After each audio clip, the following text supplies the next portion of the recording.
Les 9 lions les plus rares au monde. Aujourd'hui, nous allons nous pencher sur les lions et les espèces de lions extrêmement rares ou inhabituelles. Certains lions ont une apparence très spéciale et d'autres ont fait des choses spéciales. Numéro 9, la coalition des lions de Mapogo. La coalition des lions de Mapogo était un groupe de lions sud-africains mâles qui contrôlait la région de Sabi Sand dans le parc national Kruger.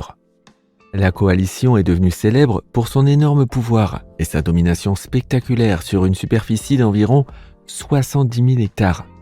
On pense que les Mapogo ont tué plus de 100 lions et lionceaux en un peu plus d'1 an. À son apogée, la coalition était composée de 6 mâles. Le leader Makulu, Rasta, Scar, Pretty Boy, Kinky Tail et Mr. T. Le plus vieux mâle Mapogo, Makulu, n'aurait aucun lien de parenté avec les 5 autres lions.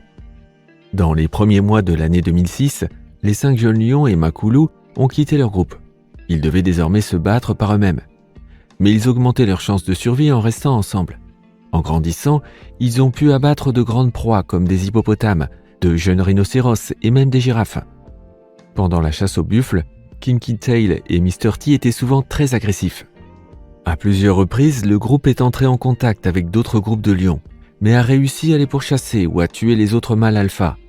Après avoir éliminé toute concurrence, les Mapogo contrôlaient 8 groupes de lions. Numéro 8, le lion des cavernes. Le lion des cavernes eurasiatiques est une espèce éteinte, apparentée au lion, qui mesurait environ 3 mètres de long. Elle a vécu en Europe et en Asie du Nord au Pléistocène. Cet animal était un puissant prédateur et se nourrissait entre autres d'équidés, de cerfs et probablement de charognes. Tout comme le lion d'aujourd'hui, ce félin tuait sa proie en l'étouffant ou en lui mordant le cou avec ses crocs courts. Le lion des cavernes était considéré comme une sous-espèce du lion ou du tigre. Des études génétiques récentes ont démontré qu'il était plus proche du lion, mais qu'il s'agit d'une espèce distincte. Numéro 7, le lion du Cap. Le lion du Cap est une sous-espèce du lion qui se trouvait autrefois dans la province du Cap, au Natal en Afrique du Sud.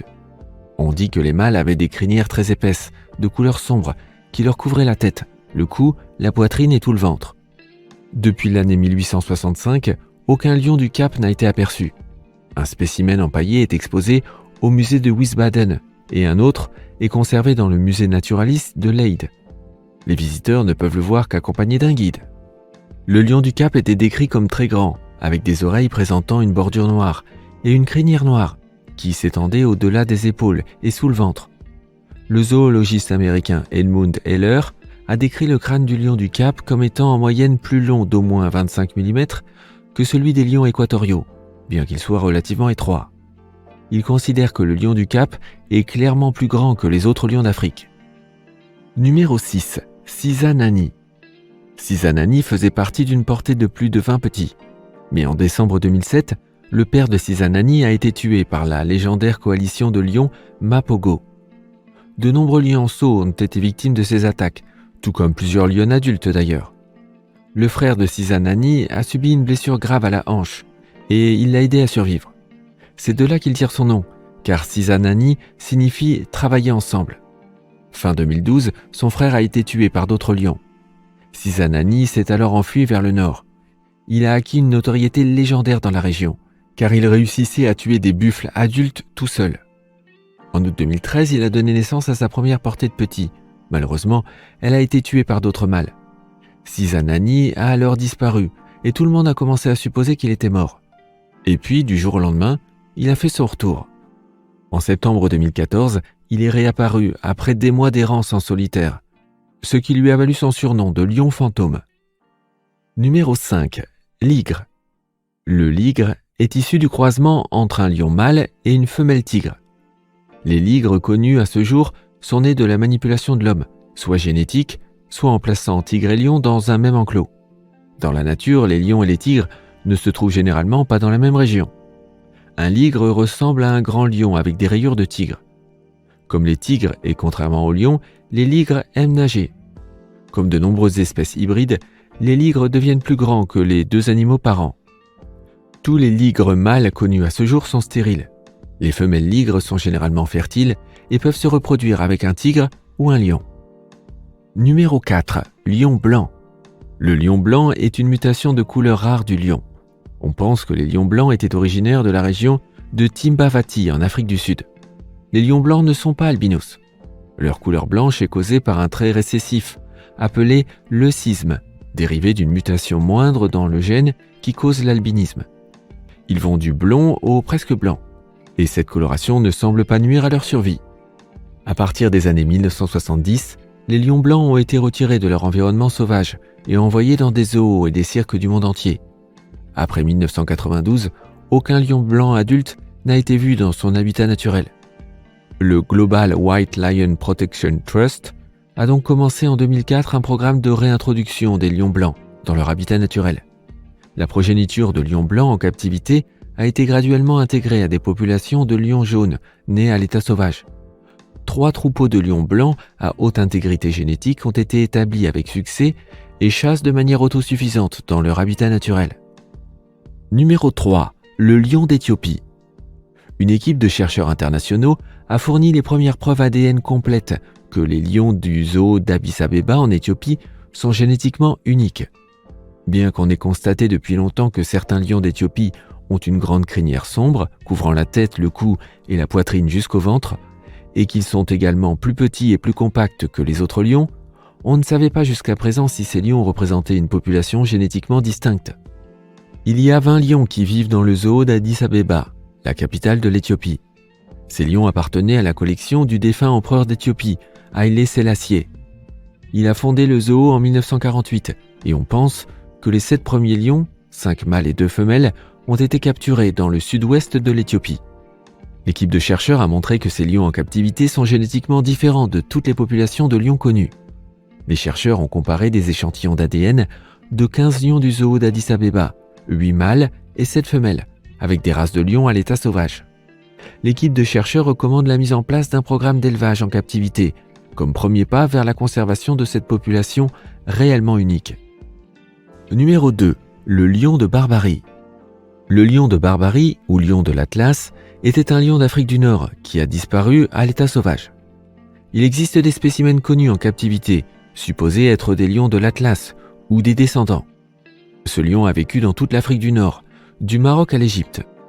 Le lion de l'Atlas était un lion imposant à la crinière longue, essentiellement noire, qui couvrait la tête, les épaules et le ventre de l'animal jusqu'à l'aine.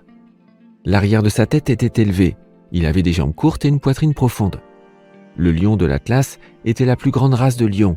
Il pesait 200 kg et faisait 3 mètres de long. La population de lions de l'Atlas a d'abord été considérablement réduite par les Romains, qui recherchaient des animaux sauvages pour les spectacles donnés au Colisée et dans d'autres arènes. Vers 1880, plus de 100 lions ont été tués en Algérie en une année, suite à l'instauration d'une prime par tête. À la fin du siècle, le lion est devenu une espèce rare. Le lion de l'Atlas s'est éteint dans la nature en 1920, lorsque le dernier spécimen a été abattu au Maroc. Jusqu'au XIXe siècle, le lion de l'Atlas pouvait être vu dans la plupart des zoos européens. Cela explique pourquoi les lions du zoo de Bruxelles appartenaient à cette sous-espèce.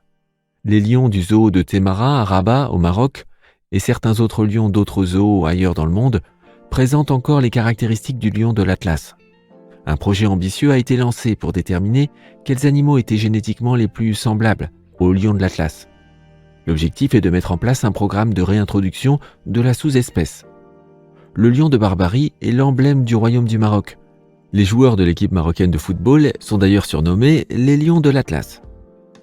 Et numéro 1, le lion noir. Des images d'un lion noir sont apparues sur Internet. Une petite recherche sur le web indique que la photo est une photo truquée d'un lion blanc. Quel dommage. Cela m'a poussé à vérifier si l'on pouvait trouver des infos sur les lions noirs. Et j'ai alors trouvé une courte phrase. Le mélanisme et l'albinisme semblent être très rares chez les lions. Cette phrase indique qu'il existe des spécimens de lions noirs et blancs dans la nature. Des lions albinos ont été observés occasionnellement dans le parc national Kruger et 3 lions blancs sont nés dans une réserve naturelle du Transvaal en 1975.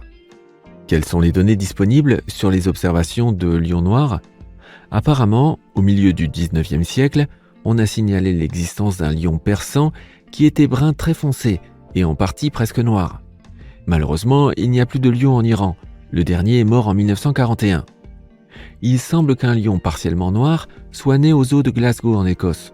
La couleur noire était peut-être due à des cellules cutanées anormales. Une lionne noire a également été signalée dans la brousse africaine. Des troupes entières de lions bruns foncés ou noirs ont également été signalées, ce qui indique qu'il pourrait s'agir d'un trait génétique. Par conséquent, la conclusion est qu'un lion noir pourrait exister, mais qu'ils sont extrêmement rares. Quel type de lion souhaiteriez-vous rencontrer lors d'un safari ou d'une visite au zoo? Faites-le moi savoir dans les commentaires.